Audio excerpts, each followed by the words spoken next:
नमस्कार, CSK news में आप सभी दोस्तों का एक बार फिर से बहुत बहुत स्वागत हो। दोस्तों आज दिन भर की जो फटाफट ब्रेकिंग न्यूज़ निकल के आ रही है करके जानेंगे। दरअसल दोस्तों सबकी बड़ी खबर निकल के आ रही है। फिलहाल यूएनएससी में भारत के शामिल होने पर अमेरिका ने दी बधाई। कहा नए साल पर नया तोहफा भारत को मिला है, इसके लिए हम बधाई देते हैं। आपको बता दें कि यूएन में भारत के दबदबे से फ्रांस, रूस, अमेरिका समेत कई देशों ने बधाई दी है। दूसरी बड़ी अपडेट निकल के आ रही है। फिलहाल भारत के खिलाफ साजिश, इमरान खान को पड़ा भारी। सऊदी अरबिया और यूएई में कम हुई पाकिस्तानियों की मांग, बोले पाकिस्तानी आतंकियों की तरह हैं। ये बड़ी खबर निकल के आ रही है। तीसरी बड़ी अपडेट निकल के आ रही है। फिलहाल विदाई से पहले डोनाल्ड ट्रंप की चीन पर एक और डिजिटल स्ट्राइक। अली पे, वीचैट समेत 8 से ज़्यादा चीनी ऐप को किया प्रतिबंध। ये बड़ी अपडेट निकल के आ रही है। इस बीच चौथी बड़ी खबर में आपको बताएंगे। फिलहाल अमेरिकी राष्ट्रपति डोनाल्ड ट्रंप के खिलाफ इंटरपोल का नोटिस जारी कर दिया। आखिर जानेंगे किस देश ने ट्रंप को गिरफ्तारी के आदेश दे दिए हैं। इस बीच बड़ी खबर निकल के आ रही है। आपको बता दें पांचवी बड़ी अपडेट निकल के आ रही है। ड्रैगन की हरकतों से WHO निराश। कहा कोविड-19 उत्पत्ति का जांच करने वाली टीम को चीन ने अभी तक नहीं दी अनुमति। जी हाँ, ये बड़ी अपडेट। अब WHO ने भी पूरी तरीके से चीन के खिलाफ हो गया है। तो सब कुछ खबरें करके आपको विस्तार से बताएंगे, लेकिन उससे पहले अगर आप भी प्रधानमंत्री नरेंद्र मोदी के नेतृत्व पर पूर्णतः भरोसा करते हैं तो इस वीडियो को लाइक करके अपना समर्थन दर्ज कर इस देश की गौरवशाली इंडियन आर्मी के लिए भी जय हिंद लिखना मत भूलेगा। दोस्तों सबसे पहली बड़ी खबर निकल के आ रही है। आपको बता दें कि उनमें भारत के शामिल होने पर अमेरिका ने दी बधाई। कहा नए साल नए मौके पर नया जश्न लेके आया है। संयुक्त राष्ट्र सुरक्षा परिषद में भारत के अस्थायी रूप से शामिल होने पर अमेरिका ने बधाई देते हुए उनका स्वागत कर दिया है। अमेरिका के विदेश मंत्रालय के bureau of south and central Asian affairs ने कहा है कि फिलहाल वो भारत के साथ इंडिया पैसिफिक मामले सहित कई दूसरे शांतिपूर्ण हितों पर काम करने को इच्छुक है। आपको बता दें इससे पहले फ्रांस ने भी यूएन में अस्थायी प्रतिनिधि भारत के मिलने के बाद उन्होंने भारत को बधाई दी थी। तो दोस्तों बधाइयों का तांता लग रहा है। अमेरिका ने कहा है कि फिलहाल 1 जनवरी 2021 में भारत को कई तोहफा मिले हैं। खास करके WHO द्वारा वैक्सीन को भी हरी झंडी दे दी गई और भारत में 2 वैक्सीन भी बन गई हैं और यूएन में भी सदस्यता मिलना भारत के लिए अच्छी खबर। हम चलते हैं अगली अपडेट लेते हैं। फिलहाल चीन पाकिस्तान को लगा बड़ा झटका। भारत के खिलाफ साजिश पड़ी भारी। सऊदी अरबिया और यूएई ने पाकिस्तानियों का बायकॉट करना शुरू कर दिया है। आतंकवाद को बढ़ावा देने के भारत के खिलाफ साजिश रचने के खिलाफ पाकिस्तान को भुगतान करना पड़ गया है। किसी ज़माने में पाकिस्तान की मदद के लिए हमेशा खड़े रहने वाले सऊदी अरब और संयुक्त अरब अमीरात उससे दूरी बना रहे हैं, जिनका सीधा फायदा भारत को हुआ है। इन दोनों मुस्लिम देशों के साथ भारत के संबंध मजबूत हुए हैं। द्विपक्षीय व्यापार भी बढ़ा है। इसके अलावा सबसे बड़ी बात यह है कि सऊदी अरब और यूएई में अब भारतीयों को रोज़गार के ज़्यादा मौके भी मिल रहे हैं। यूएन ने नवंबर के आखिरी में पाकिस्तान सहित 13 देशों के नागरिकों पर वीजा बैन लगाया था। इस बैन के कारण करीब 20,000 पाकिस्तानी यूएई में रोज़गार गंवा चुके हैं और इसका सीधा फ़ायदा भारतीयों को मिलेगा। खबरों के मुताबिक इनमें से करीब 80% जॉब भारतीयों को मिली हुई है। वैसे यूएई की तरफ से कई बार कहा गया है कि फ़िलहाल ये प्रतिबंध कोरोना महामारी को ध्यान में रखते हुए किया गया है। हम चलते हैं अगली अपडेट लेते हैं। फिलहाल विदाई से पहले डोनाल्ड ट्रंप ने चीन पर किया डिजिटल स्ट्राइक। अली पे, वीचैट पे सहित कई चीनी ऐप्स पे लगाया प्रतिबंध। जी हाँ, अमेरिकी राष्ट्रपति डोनाल्ड ट्रंप ने व्हाइट हाउस में विदा होने से पहले चीन को एक और बड़ा झटका दे दिया है। उन्होंने अली पे, वीचैट सहित 8-9 से ज़्यादा चीनी ऐप को आज भी बैन लगा दिया है। आपको बता दें कि 20 जनवरी से पहले जाते जाते ट्रंप चीन के खिलाफ कोई और बड़ा एक्शन ले सकते हैं, लेकिन आपको बता दें कि चीन के खिलाफ ये एक्शन अमेरिकी राष्ट्रपति डोनाल्ड ट्रंप के उस गुस्से का इजहार कर रहा है जिसमें ट्रंप ने स्पष्ट कर चुके हैं कि फिलहाल आने वाले समय में इस तरीके के प्रतिबंध और लग सकते हैं। आपको बता दें कि ट्रंप लगातार ताबड़तोड़ एक्शन लेते दिखाई दे रहे हैं चीन के खिलाफ। हम चलते हैं अगली अपडेट लेते हैं। फिलहाल बड़ी खबर निकल के आ रही है। ड्रैगन की हरकतों से अब WHO भी हुआ निराश। कोविड-19 उत्पत्ति की जांच करने वाली टीम को नहीं दे रहा है वीजा। जी हाँ, अनुमति ही नहीं दे रहा जाने की। विश्व स्वास्थ्य संगठन WHO ने कहा है कि फिलहाल चीन की ओर से कोरोना वायरस की उत्पत्ति की जांच करने वाली टीम को अनुमति देने में देरी किया जा रहा है। संगठन ने कहा है कि फिलहाल चीन के इस रवैये से WHO प्रमुख बहुत निराश हैं। WHO ने कहा है कि फिलहाल वो बहुत निराश हैं क्योंकि चीन अधिकारियों ने अनुमति अब तक नहीं दी है। कोविड-19 से जाँच की जाएगी। आपको बता दें AP न्यूज़ के मुताबिक जिनेवा में एक प्रेस कॉन्फ्रेंस को संबोधित करते हुए WHO प्रमुख टेड्रोस एधनोम घेब्रेयेसस ने कहा है कि फिलहाल हमें पता है पता चला है कि चीनी अधिकारियों ने अभी तक टीम के चीन में आगमन के लिए आवश्यक अनुमति को अंतिम रूप नहीं दिया है।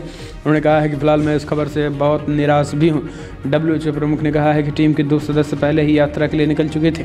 WHO प्रमुख ने कहा है कि फिलहाल उन्होंने स्पष्ट कर दिया था कि फिलहाल ये मिशन UN स्वास्थ्य एजेंसियों के लिए प्राथमिकताओं में से है, जिसके बाद चीन ने कहा था कि वो जल्द से जल्द अपनी प्रतिक्रियाओं को पूरा करेगी। टेड्रोस ने कहा है कि फिलहाल हम जल्द से जल्द मिशन को पूरा करने के लिए उत्सुक हैं। आपको बता दें कि कोरोना वायरस की उत्पत्ति का पता लगाने के लिए WHO ने वैज्ञानिकों की एक टीम का गठन भी किया है। हम चलते हैं, अगली अपडेट लेते हैं। फिलहाल बड़ी खबर निकल के आ रही है दाऊद नीरो ट्रंप के साथ बर्ताव। दरअसल अमेरिका के राष्ट्रपति के खिलाफ ईरान ने जारी किया इंटरपोल का नोटिस गिरफ्तारी के आदेश। दरअसल अमेरिका के निवर्तमान राष्ट्रपति डोनाल्ड ट्रंप समेत 48 अमेरिकी अधिकारियों के खिलाफ इंटरपोल का रेड नोटिस जारी कर दिया गया है। ईरान द्वारा जारी करवाए गए इस नोटिस में ट्रंप और अमेरिकी अधिकारियों की गिरफ्तारी की मांग की गई है। दरअसल इंटरपोल ये नोटिस ईरानी जनरल कासिम सुलेमानी की मौत से जुड़ा हुआ है। गौरतलब है कि राष्ट्रपति डोनाल्ड ट्रंप के इशारे पर पिछले साल कासिम सुलेमानी की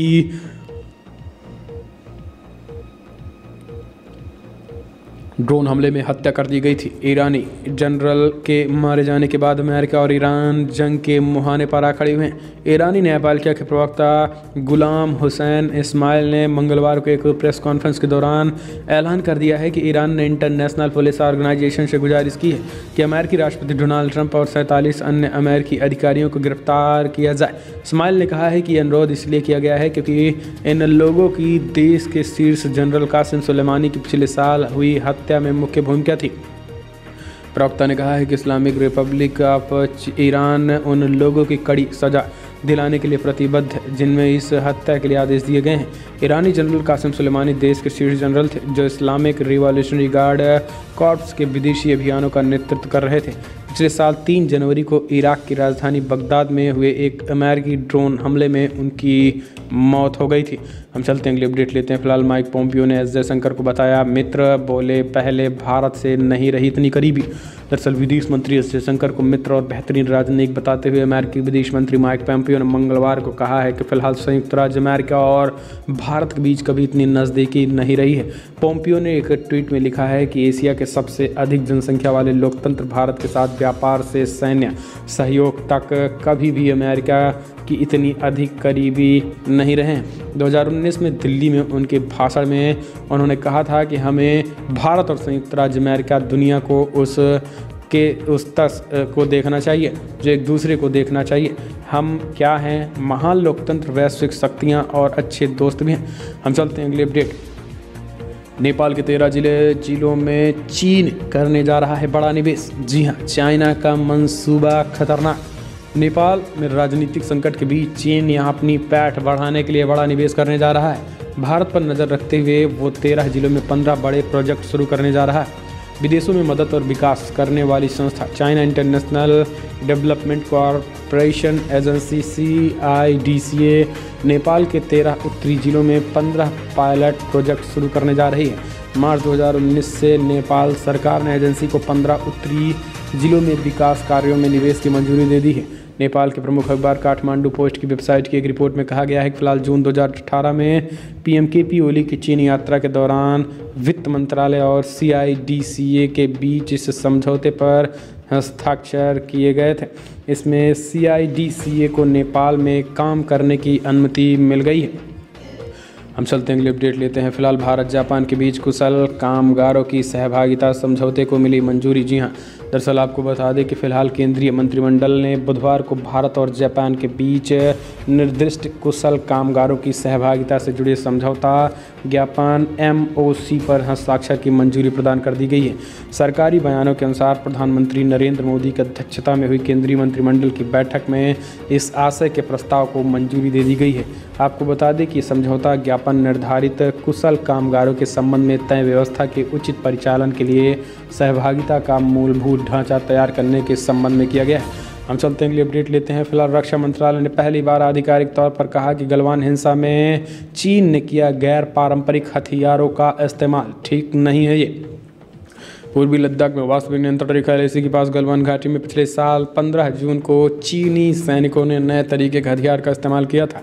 रक्षा मंत्रालय ने अपनी 2020 की वार्षिक समीक्षा में कहा है कि फिलहाल चीन ने LAC पर भारी संख्या में सैनिकों को जुटाकर माहौल तनावपूर्ण बना दिया है। रक्षा मंत्रालय ने चीन की तरफ से इस्तेमाल किए गए इन गैर पारंपरिक हथियारों का पहली बार आधिकारिक उल्लेख भी किया है। पूर्वी लद्दाख में LAC पर पिछले साल मई महीनों से ही भारत और चीनी संघर्ष की स्थिति है।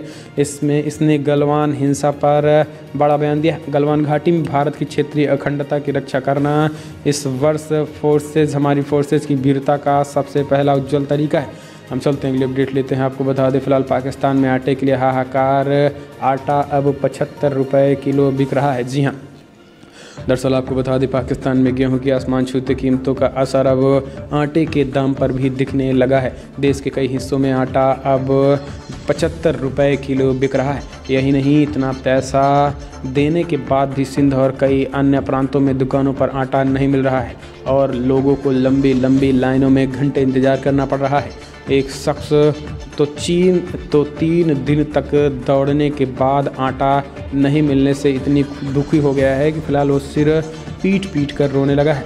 हम चलते हैं अगले अपडेट। तो ये पाकिस्तान का हालात है दोस्तों। पाकिस्तान के हालात जस के तस रहेंगे। अब हम आते हैं भारत से बड़ी खबर निकल के आ रही प्रणब की किताब में दावा। भारत में विलय चाहता था नेपाल, मगर नेहरू ने ठुकराया था प्रस्ताव। पूर्व राष्ट्रपति प्रणब मुखर्जी ने पूर्व प्रधानमंत्री पंडित जवाहरलाल नेहरू को लेकर चौंकाने वाला दावा किया है। प्रणब मुखर्जी ने दावा किया है कि नेहरू ने नेपाल को भारत में विलय करने के प्रस्ताव को खारिज कर दिया था।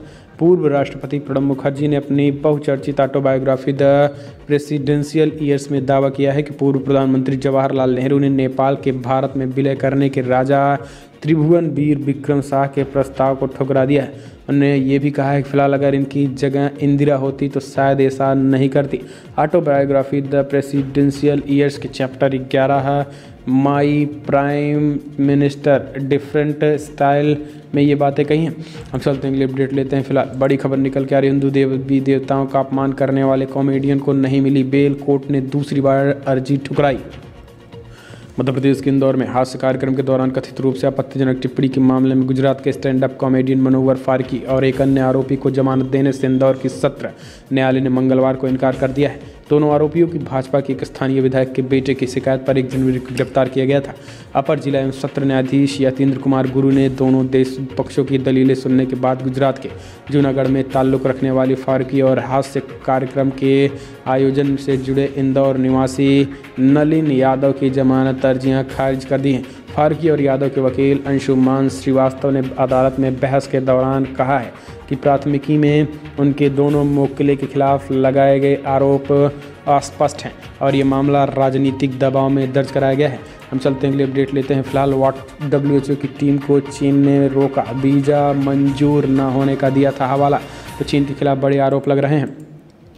हम चलते हैं अगले अपडेट लेते हैं। आपको बता दें दोस्तों फिलहाल सुप्रीम कोर्ट का यूपी और उत्तराखंड के कानूनों पर रोक लगाने से किया इनकार, लेकिन सुनवाई को तैयार। जी हाँ, दरअसल सुप्रीम कोर्ट बुधवार को यूपी और उत्तराखंड के विवादास्पद लव जिहाद कानून पर सुनवाई को तैयार हो गया है। हालांकि कोर्ट ने दोनों राज्यों के कानूनों पर रोक लगाने से इनकार कर दिया है और अब शीर्ष अदालत ने अगली सुनवाई 4 हफ्ते के बाद तय कर दी है।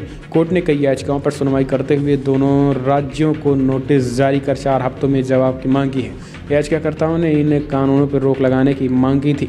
इस पर चीफ जस्टिस एस बोबड़े की अध्यक्षता वाली बेंच ने कहा है कि फिलहाल ये तो तब ठीक होता जब पिटिशनर सुप्रीम कोर्ट की बजाय संबंधित हाई कोर्ट में जाता। याचिकाकर्ता की ओर से एडवोकेट CU सिंह ने कोर्ट में कहा है कि शादीशुदा कपल पर इस तरीके का दबाव डालना ठीक नहीं है। ये बिल्कुल भी सही नहीं है, जिनमें ये साबित करना पड़े कि उनकी शादी का मकसद धर्म परिवर्तन नहीं है। उन्होंने कहा है कि फिलहाल ऐसे मामले भी सामने आए जिसने भीड़ ने इंटर रिलीजन आंतरिक धार्मिक मैरिज में बाधा पहुंचाई है। हम चलते हैं अगली अपडेट लेते हैं। फिलहाल बड़ी खबर निकल के आ रही रोहिंग्या और टेरर फंडिंग केस को लेकर UP ATS की 5 जिलों में छापेमारी, 4 लोग हिरासत में लिए गए हैं। जी हाँ, दरअसल रोहिंग्या और टेरर फंडिंग केस में UP ATS ने गोरखपुर, खलीलाबाद, अलीगढ़ समेत कई जिलों में छापेमारी की है। इसके अलावा UP ATS की एक टीम महाराष्ट्र में भी छापेमारी कर रही है, जिसमें उसकी मदद महाराष्ट्र ATS कर चुकी है। छापेमारी से जुड़ी कोई भी आधिकारिक जानकारी ATS की ओर से साझा नहीं की गई थी। जानकारी के मुताबिक मुताबिक रोहिंग्या और टेरर फंडिंग केस में यूपी एटीएस बस्ती, अलीगढ़ समेत 5 जिलों में बड़ी छापेमारी कर रहे हैं। खलीलाबाद के मोती नगर में रहने वाले अब्दुल मन्नान और दिनेश गुप्ता को एटीएस टीम ने दबोचा।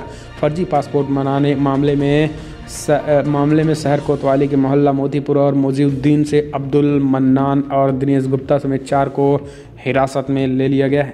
इससे पहले यूपी एटीएस ने गोरखपुर में गोलघर और स्थित बदलेव प्लाजा में नईम एंड सन्स पर छापा मारा था। इस दौरान एटीएस ने दुकान मालिक से पूछताछ की थी।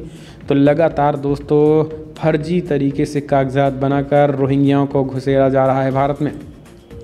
हम चलते हैं अपडेट लेते हैं। फिलहाल दिल्ली दंगे से जुड़ी बड़ी खबर निकल के आ रही है। कोर्ट ने कहा ताहिर हुसैन और उमर खालिद ने मिलकर रची थी हिंसा की साजिश, चलेगा केस। नागरिकता संशोधन कानून सीएए के विरोध प्रदर्शन के दौरान पिछले साल उत्तरी पूर्वी दिल्ली में भड़की हिंसा के लिए कोर्ट ने जेएनयू के पूर्व छात्र नेता उमर खालिद और आम आदमी पार्टी के निलंबित पार्षद ताहिर हुसैन को षड्यंत्र रचने का आरोपी माना है। दिल्ली की एक अदालत ने मंगलवार को कहा है कि फिलहाल ये प्रदर्शित करने के लिए प्रथम दृष्टया उपयुक्त आधार है कि पूर्व छात्र नेता उमर खालिद ताहिर हुसैन और अन्य के उत्तरी पूर्वी दिल्ली में दंगों के दौरान षड्यंत्र रचे थे। अदालत ने मामलों में एक पूरक आरोप पत्र का संज्ञान लेते हुए भी ये टिप्पणी की थी। मुख्य मेट्रोपॉलिटन मजिस्ट्रेट दिनेश कुमार ने कहा कि पिछले वर्ष फरवरी में खजूरी खास इलाके में सांप्रदायिक हिंसा से जुड़े मामले में खालिद के खिलाफ कार्रवाई आगे बढ़ाने के लिए पर्याप्त सामग्री उपलब्ध है। हम चलते हैं अपडेट लेते हैं। फिलहाल संघ प्रमुख मोहन भागवत और संघ मुख्यालय को उड़ाने की धमकी देने वाले किसान नेता पर केस दर्ज। जी हाँ, दिल्ली के किसान आंदोलन में शामिल होने जा रहे महाराष्ट्र राज्य किसान महासभा नागपुर के महासचिव अरुण वनकर पर नागपुर के आरएसएस मुख्यालय और संघ प्रमुख मोहन भागवत को उड़ा देने का विवादित बयान देने पर कोतवाली पुलिस ने मामला दर्ज कर लिया है। टीआई संतोष पंद्रे ने बताया है कि भाजपा जिला अध्यक्ष आदित्य शुक्ल ने इसकी शिकायत की थी, जिस पर सोमवार देर रात वनकर पर धारा 505, 506 सहित अन्य धाराओं के तहत मामला दर्ज कर लिया गया था। विवादित बयान का जो वीडियो वायरल हो रहा है उसके आधार पर जांच प्रारंभ कर दी गई। अरुण वनकर ने किसानों के साथ दिल्ली जाते वक्त मुल्ताई में किसान संघर्ष समिति के सदस्यों से मुलाकात कर बस स्टैंड पर किसान बिलों की खामियों को लेकर संबोधित भी किया था। हम चलते हैं अपडेट लेते हैं। फिलहाल बिहार कांग्रेस में होगी बड़ी टूट, आधे से ज़्यादा विधायक छोड़ सकते हैं पार्टी, कांग्रेस नेता का दावा। जी हाँ, दरअसल बिहार की राजनीति में एक नया भूचाल आ गया है। दरअसल बिहार कांग्रेस नेता और पूर्व विधायक भारत सिंह ने दावा किया है कि फिलहाल कांग्रेस के 11 विधायक पार्टी छोड़ सकते हैं। उन्होंने कहा है कि पार्टी में जल्द ही बड़ी टूट होगी और 11 विधायक पार्टी छोड़ देंगे। हालांकि कांग्रेस हाईकमान ने भरत सिंह के बयान को खारिज कर दिया है। कांग्रेस नेता भरत सिंह ने कहा है कि 19 विधायकों में से 11 विधायक ऐसे हैं जो कांग्रेस पार्टी से नहीं हैं मगर चुनाव जीत गए हैं। ये लोग पैसा देकर टिकट खरीदें और अब विधायक बन गए हैं। संख्या बल से अपने आप को मजबूत करने के लिए एनडीए प्रयासरत है। कांग्रेस विधायक दल के नेता अजीत शर्मा भी ऐसे लोगों में शामिल हैं जो पार्टी तोड़ना चाहते हैं। कांग्रेस नेता भरत सिंह ने आरोप लगाया है कि जो 11 कांग्रेस विधायक पार्टी छोड़ना चाहते हैं उन सबके मार्गदर्शक कांग्रेस अध्यक्ष मदन मोहन झा, राज्यसभा सांसद अखिलेश प्रसाद सिंह और वरिष्ठ कांग्रेसी नेता सदानंद सिंह हैं। हम चलते हैं अपडेट लेते हैं। तो दोस्तों फिलहाल बड़ी खबर निकल के आ रही, यूपी में एमएलसी की 12 सीटों पर इसी महीने चुनाव, 10 पर जीत सकती है बीजेपी। जी हाँ, यूपी की 12 विधान परिषद सदस्य एमएलसी सीटों पर चुनाव की अधिसूचना निर्वाचन आयोग ने जारी कर दी है। एमएलसी की इन सीटों के लिए 11 में से नामांकन की प्रक्रिया शुरू होकर 18 जनवरी तक चलेगी। 19 जनवरी को नामांकन पत्रों की जांच और 21 जनवरी को नाम वापसी होगी, जबकि मतदान 28 जनवरी को सुबह 9 बजे शाम 4 बजे तक होगा। उसी दिन शाम 5 बजे से मतगणना भी शुरू हो जाएगी। मौजूदा विधायकों की संख्या के आधार पर बीजेपी 12 में से 10 सीटें जीतने की संभावनाएं हैं। विधान परिषद की 11 सीटें 30 जनवरी को खाली हो रही हैं, जबकि एक सीट पहले से ही खाली हुई है। इनमें समाजवादी पार्टी के पास 6 सीटें हैं। हम चलते हैं अपडेट लेते हैं। दोस्तों बिग ब्रेकिंग निकल के आ रही, पीएमसी बैंक घोटाले में संजय राउत की पत्नी को ईडी ने 11 जनवरी को फिर से पूछताछ के लिए बुलाया। जी हां, शिवसेना सांसद संजय राउत की पत्नी वर्षा राउत को पीएमसी बैंक धोखाधड़ी के मामले में प्रवर्तन निर्देशालय ईडी ने 11 जनवरी को फिर से पूछताछ के लिए बुलाया है। इससे पहले 5 जनवरी को वर्षा राउत से ईडी पूछताछ कर चुकी है। इस बीच सूत्र बताते हैं कि ईडी ने वर्षा राउत को पहला समन 14 नवंबर को हाजिर होने के लिए जारी किया था। उसके बाद 11 दिसंबर को और फिर 29 दिसंबर को पेश होने की नोटिस दी गई थी। ये बड़ी खबर निकल के आ रही है। हम चलते हैं अपडेट लेते हैं। फिलहाल किसान आंदोलन में 11 जनवरी को होगी अगली सुनवाई। सुप्रीम कोर्ट ने कहा हालात में कोई सुधार नहीं आए हैं। दरअसल केंद्र सरकार की ओर से लाए गए 3 कृषि कानूनों पर सुप्रीम कोर्ट 11 जनवरी तक सुनवाई को स्थगित कर दिया है। कोर्ट ने वकील की ओर से दायर याचिका पर सुनवाई करते हुए कहा है कि फिलहाल हम किसानों की स्थिति को समझ रहे हैं। दरअसल नए कृषि कानूनों की संवैधानिक वैधता को लेकर कुछ वकीलों ने कोर्ट में जनहित याचिका दायर की थी। इस याचिका पर सुप्रीम कोर्ट सुनवाई करते हुए कोर्ट ने कहा है कि इस मामले पर अब सुनवाई 11 जनवरी यानी आने वाले सोमवार को की जाएगी। सुप्रीम कोर्ट के मुख्य न्यायाधीश एस बोबड़े ने टिप्पणी करते हुए कहा है कि फिलहाल हमें हालात में कोई बदलाव नहीं दिख रहा है। तो दोस्तों फिलहाल बड़ी खबर में इतना, लेकिन अगर आपको वीडियो पसंद आए तो लाइक कर, शेयर करें, कमेंट के माध्यम से आप अपनी राय देना ना भूलें। इस वीडियो में इतना ही। जय हिंद, वंदे मातरम।